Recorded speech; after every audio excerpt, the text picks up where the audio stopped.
Leviticus chapter 6. Hi, I'm Lydia, and I'm currently reading the entire Bible, chapter by chapter, day by day, until I get to the end of it.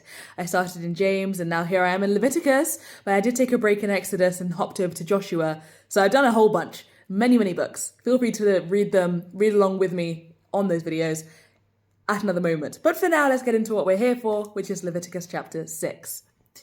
The Lord said to Moses, "If anyone sins and is unfaithful to the Lord by deceiving his neighbor about something entrusted to him, or left in his care, or stolen, or if he cheats him, or if he finds lost property and lies about it, or if he swears falsely, or if he commits any such sin that people may do, when he thus sins and becomes guilty, he must return what he has stolen or taken by extortion, or what was entrusted to him, or the lost property he found, or whatever it was he swore falsely about.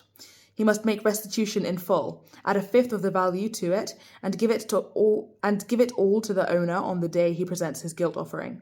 And as a penalty, he must bring to the priest, that is, to the Lord, his guilt offering, a ram from the flock, one without defect and of the proper value.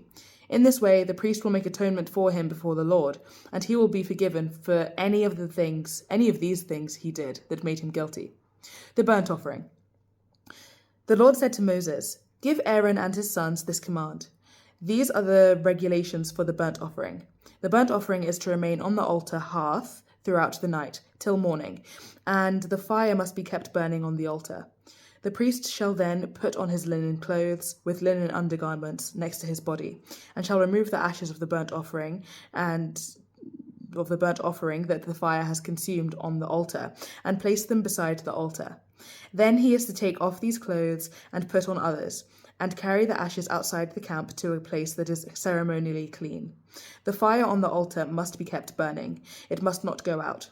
Every morning the priest is to add firewood and arrange the burnt offering on the fire and burn the fat of the fellowship offerings on it. The fire must be kept burning on the altar continuously. It must not go out." The grain offering. These are the regulations for the grain offering. Aaron's sons are to bring it before the Lord, in the front of the altar. The priest is to take a handful of fine flour and oil, together with all the incense on the grain offering, and burn the memorial portion on the altar as an aroma pleasing to the Lord. Aaron and his sons shall eat the rest of it, but it is to be eaten without yeast in a holy place. They are to eat it in the courtyard of the tent of meeting. It must not be baked with yeast. I have given it as their share of the offerings made to me by fire. Like the sin offering and the guilt offering, it is most holy. Any male descendant of Aaron may eat it. It is his regular share of the offerings made to the Lord by fire for the generations to come. Whatever touches them will become holy. The Lord also said to Moses, "This is the offering Aaron and his sons are to bring to the Lord on the day he is anointed. 1/10 of an ephah of fine flour as a regular grain offering, half of it in the morning and half in the evening. Prepare it with oil on a griddle, bring it well mixed, and present the grain offering broken in pieces as an aroma pleasing to the Lord. The son who is to succeed him as anointed priest shall prepare it.